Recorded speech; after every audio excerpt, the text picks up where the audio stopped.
Bango talaga. Di ba? Sabi ko sa'yo eh. Ooh. What is up, mga mahihilig sa mga... This is your boy Armin and this is my co-host. Parents. Welcome back again dito sa Amoy So for today's episode, Boss Terence, makikita mo may isang Swiss Arabian na naman tayo at ito daw yung pinagmamalaki nila sa etong line series daw nila. Pwede ko nabuksan? Pwede mo nang buksan. You do the honor, Boss Terence. Sige, umpisahan na natin na. OMG. Okay, grabe. Ang packaging talaga top notch. We will just show it through e-roll na lang. Oh, man, may card pa. Mga bonggang-bong. Oh, that bottle is just to die for. Okay, sige. Oo. By the way, may mga nag-request, Boss Terence, na mag-spray daw tayo sa skin at sa test strip daw. Sige. Para mabigay natin yung parang ano yung difference nila. Okay, spray mo na yung Boss Terence. Okay. Tapos sa skin. Go. Dito. Okay. Okay. Game. Oh my God. Uy, butik. Naamoy ko na. Bango. That blast of... Ang bango talaga sa skin eh. Bango. Mas prefer ko sa skin ko compared sa test strip. Yes, walang kwenta to. Hindi mo talaga ma-appreciate yung pabango if you don't apply it on your skin. Guys, kaya hiyaw namin ayaw Wow. namin mag-amoy sa strip eh. Misleading. Kamusta yung initial blast nitong Enigma of Taif? Sobrang, ano ba? Grabe. Parang Wow. conflicting eh. Very speechless ako dito sa pabango na to. Parang, well, rose talaga. Oo, it's a rose forward scent. But hindi siya yung typical na rose na basta-basta makakaamoy ka ng gantong klaseng rose. I don't know if I will make sense ha. Okay? Parang amoy dark siya, but at the same time, it's also bright. Yes. Parang may freshness siya, Meron. but it also gives yung, parang alam mo yung mga rose petals, pag natuyo na, yung parang ginagamit sa potpourri. Oo, I know po pa rin. Sobrang concentrated yung amoy niya. Oo. Pero that is parang dry eh. Yeah. Ito, parang bright, juicy. I don't know kung tama yung description ko. Ah. For me, kasi initial blast pa lang nito, you will get that very, very dark. Very dark. Tama ka doon sa pagka-darkness niya. At the same time, may parang lightness siya. It's like a yin-yang yung balance ng rose niya. You can see the dark side of this rose and the lighter side of the rose. But it has that parang, hindi ko na kung nakukuha mo, Boss Terence, yung pagka very animalic touch. Wait lang I'm risking my reputation. Out of the box to, nakita nyo. Hindi ko pa nakikita notes niya. Armin, parang may oud akong naaamoy. There is oud, Okay. but it's not listed yung oud niya.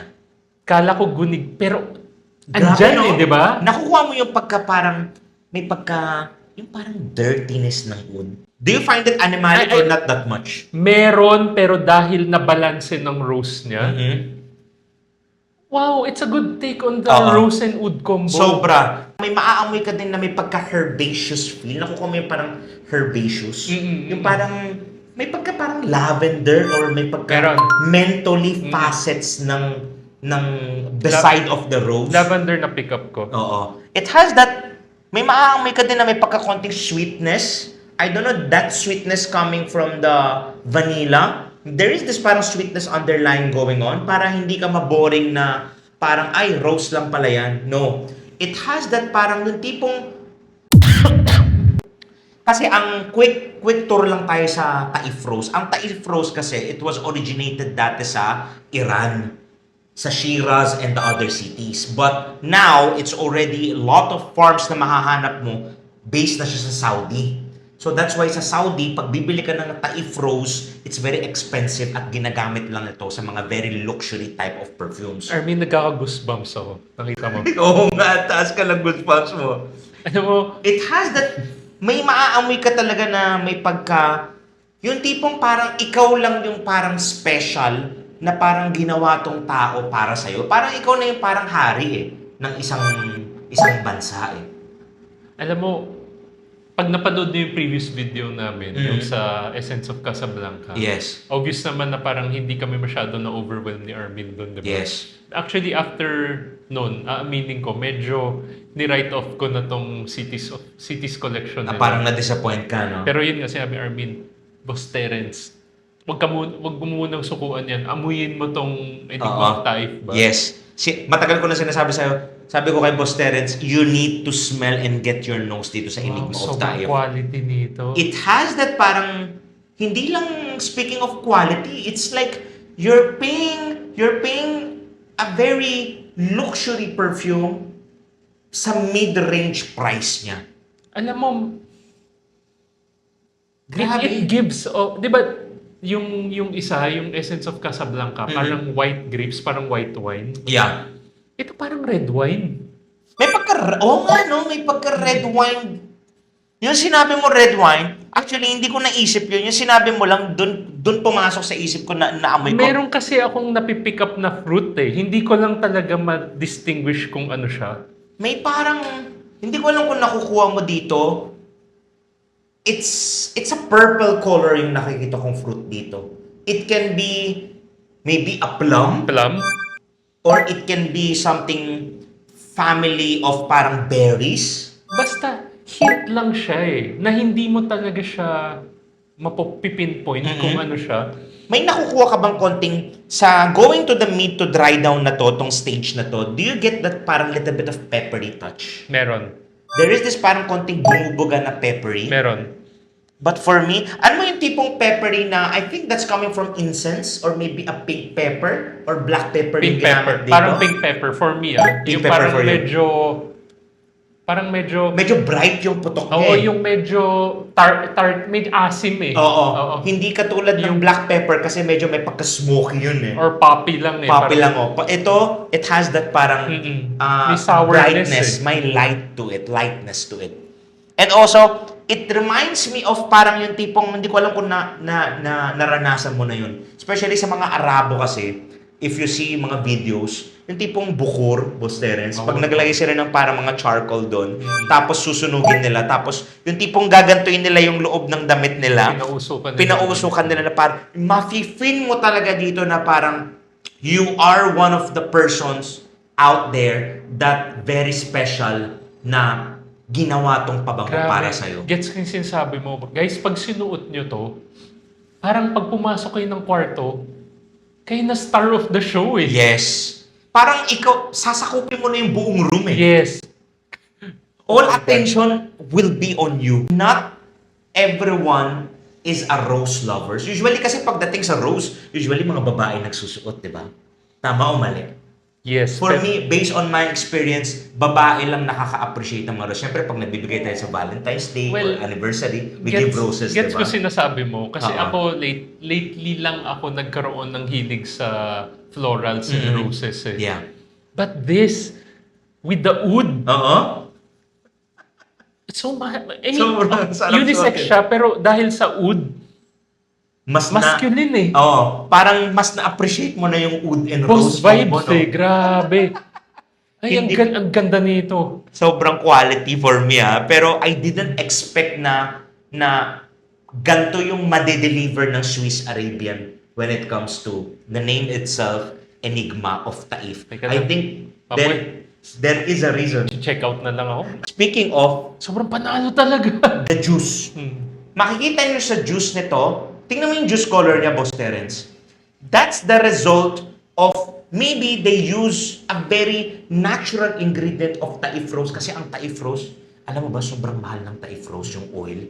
Once you put it diluted in the alcohol or you put it inside the perfume, it's very expensive. Hindi ka basta-basta makakagawa ng Taif rose straightforward scent na yun yung magiging star of the show. But from start to finish, Taif rose yung maaamoy mo talaga. Yan yung nagsashine dyan sa composition. Natural talaga eh. Kulay ihi eh. Oo. O animalic na animalic eh. Sabi Very natin, animalic. eh. Pero yung tipong animalic na hindi yung sobrang skunky. No, it's not. It's just giving that parang strength to the Taif Rose. Para magkaroon lang siya ng magandang tandem na parang sinasabi ni Ud kay Rose na, uy Rose, di kita kakalimutan. Nandito pa rin ako sa likod mo. Goosebumps. Susuportahan kita. You know why? Grabe goosebumps It reminds me of Oud Maracuja. Oh! May fruit siya eh. Pero, Gets ko. pero may rose. May rose, oo. Di ba? Yeah. May fruit siya. I like this better than Oud Maracuja. Really? Mm-mm. But it doesn't have that skunky. Kasi Oud Nandun lang sa background lang Oud siya. Maracuja for me medyo synthetic eh. Oh, for me, I love Oud Maracuja naman. It's nice. Oo. I mean yung pagka-deliver niya ng passion fruit Yes. and oud combo. Pero yung for me yung oud kasi ni Oud Maracuja, Doesn't give you that vibe na kaya mo siyang suotin, no? kaya naman pero ito mas natural eh. Mas na-feel mo yun dito, yung present ng rose niya, the Taif Rose. Oh my God, this is so good. Grabe, no? Ito na naman, grazing na naman. Sorry na. For me kasi, this one, I think for the recommendations, we will talk about it in our next video. This is just our first impression. We really loved it. And how would you rate itong Enigma of Taif Wow. by Swiss Arabian? I'm giving it a 9.5 out of 10. Budol, no? I'm getting one bottle. For me, I would rate it easily. This is a 10 out of 10 fragrance. I never expect and I never such realized that Swiss Arabian could deliver this kind of a rose, especially Taif rose, na hindi ka makakahanap sa gantong presyo na quality Taif rose. Let us know in the comment section if you have tried itong Enigma of Taif. Is it feminine leaning? Is it unisex? How do you find it? And nothing else to say, Boss Terence? Cut mo na, mag-check out na ako. Till next time, Fragrance family, like, comment, and share, and follow for more contents. Till next time, love you all. Gaging ba mo talaga? Di ba? Sabi ko sa'yo eh.